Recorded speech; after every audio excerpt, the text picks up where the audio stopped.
नमस्कार, एडवेटेड्स में आपका बहुत बहुत स्वागत है। हमारे एक व्यूअर हैं, उनकी समस्या कुछ ऐसी थी कि उनका जो नीट का मार्क्स है वो कम है। नीट मार्क्स उनकी बहुत कम है, इतनी ज़्यादा उनकी मार्क्स लो थी कि उन्हें कोई भी बीएमएस, एमबीबीएस, वेटनरी, डेंटल इस तरह के कोर्सेज नहीं मिल रही थी। फिर उनकी समस्या ये थी कि उन्होंने बहुत सारी चीज़ें सर्च कर रखी थी। उससे उनको ये समझ में आया कि आँख का डॉक्टर बन सकते हैं या नहीं, नीट के मार्क्स कम होने के बावजूद भी। और फिर उनकी समस्या ये थी कि बीएमएस करने वाले क्या आई के स्पेशलिस्ट हो सकते हैं, आँख के डॉक्टर बन सकते हैं। अगर हम देसी भाषा में बात करें तो क्या आँख का डॉक्टर बीएमएस करने के बाद बन सकते हैं, या फिर एमबीबीएस करने के बाद बन सकते हैं, या फिर जो ऑप्टोमेट्रिस्ट होते हैं वो आँख के डॉक्टर होते हैं या नहीं होते। अगर ऑप्टोमेट्रिस्ट आँख के डॉक्टर होते हैं तो फिर बीएमएस, एमबीबीएस करने के बाद जब कोई आदमी आँख के डॉक्टर बनते हैं तो फिर क्या डिफरेंस है इसमें और उसमें। इस तरह की बात उनके मन में बहुत सारे डाउट्स थे, उन्होंने भर भर के डाउट पूछे हैं। तो उन्हीं सब बातों को क्लियर करने में यहाँ जा रहा हूँ। तो आज हम लोग बात करते हैं इन्हीं बारे में। आइए शुरू करते हैं कि देखिए, समझिए, सबसे पहली बात यह है कि अगर आप आई से रिलेटेड मेडिकल फील्ड में उतरना चाहते हैं, इसके दो रास्ते होते हैं। एक्चुअली बात करें तो तीन रास्ते होते हैं। एक होता है ऑप्टिशियन जो आई लेंसेज जो होते हैं, आपके आई ग्लासेज जो होते हैं, उनसे रिलेटेड कोर्सेज होते हैं, उसको करने के बाद ऑप्टिशियन बनते हैं। एक होता है ऑप्टोमेट्रिस्ट की हम बात करें तो ये क्या है, ये एक बैचलर डिग्री है, एक कोर्स है जो कि कितने साल की होती है, 4 साल की होती है। इस कोर्स को करने के बाद विजन केयर से रिलेटेड किसी भी तरह की जो प्रैक्टिस है वो आप कर सकते हैं, जिसके अंदर आप मायोपिया, हाइपरमेट्रोपिया, इस तरह की चीज़ें, यानी कि फार साइटेडनेस और जो नियर साइटेडनेस जैसी चीज़ें हैं, उनका आप क्योर कर सकते हैं। उनके लिए आप ग्लास प्रिस्क्राइब कर सकते हैं, आप lens, contact lens ETC prescribe कर सकते हैं, आप प्रिस्क्राइब कर सकते हैं किसी भी तरह की मेडिसिन, आप क्लिनिक पे भी काम कर सकते हैं, या फिर किसी भी अन्य डॉक्टर को जो कि ऑप्थेमोलॉजिस्ट होते हैं उनको आप असिस्ट कर सकते हैं किसी भी हॉस्पिटल में। तो मैं साफ शब्दों में बताऊं कि जो ऑप्टोमेट्रिस्ट होते हैं वो बस मेडिकल वर्कर होते हैं, विजन केयर के लिए होते हैं, ये डॉक्टर नहीं होते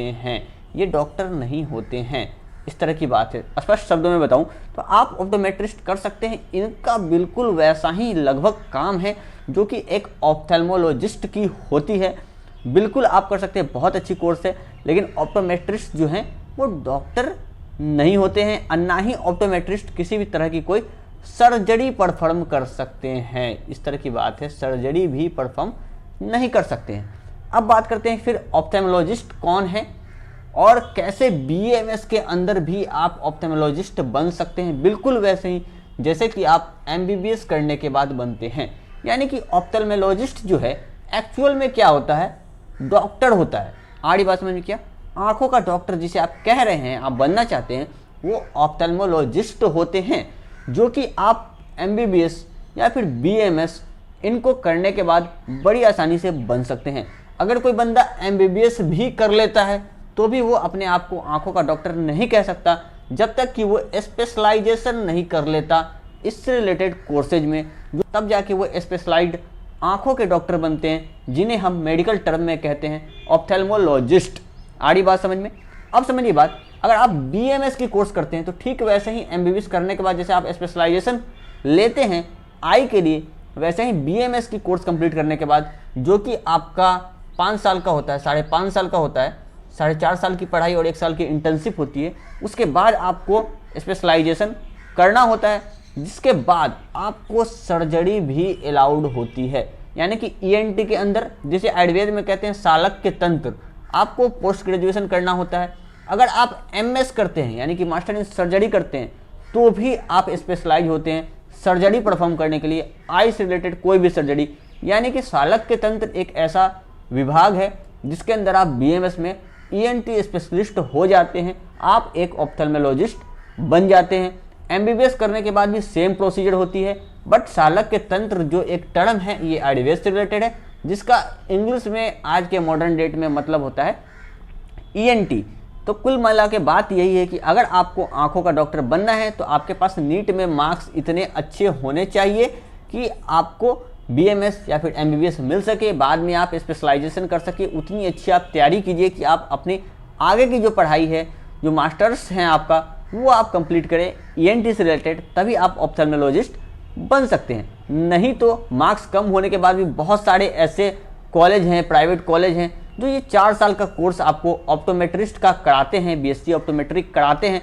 इसके बाद आप इस तरह के फंक्शंस परफॉर्म कर सकते हैं। और तो जिन लोगों को ऑप्थेल्मोलॉजिस्ट और ऑप्टोमेट्रिस्ट के बीच डिफरेंस समझ नहीं आता, जो मेडिकल फील्ड से जुड़े लोग नहीं होते हैं, जिन्हें टेक्निकली इनका मतलब नहीं पता होता, ये इनको भी आंखों का डॉक्टर ही मानते हैं और मान भी सकते हैं, बट ये डॉक्टर होते नहीं हैं। बात कर रहे हैं तो इससे रिलेटेड मैं फिर बात कर लूँ कि कुछ लोग पूछते हैं गायनेकोलॉजिस्ट BMS करके बन सकते हैं कि नहीं बन सकते। तो बिल्कुल सेम ही प्रोसेस है। आपको पहले BMS या फिर MBBS कंप्लीट करना है, फिर आपको स्पेशलाइजेशन लेनी होती है गायनी में। समझ रहे बात, जिससे आयुर्वेद के अंदर कहा गया है प्रसूति रोग।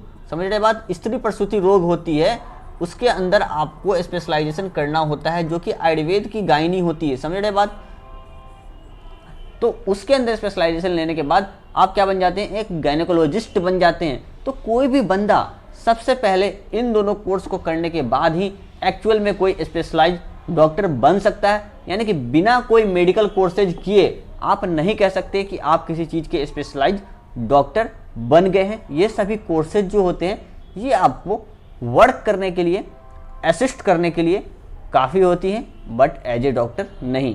इससे रिलेटेड और कोई डाउट आपके मन में होता है तो आप मुझे कमेंट करके पूछ सकते हैं। अगर आपकी डाउट क्लियर हो गई तो इस वीडियो से आप कमेंट करके मुझे ज़रूर बताइएगा। धन्यवाद।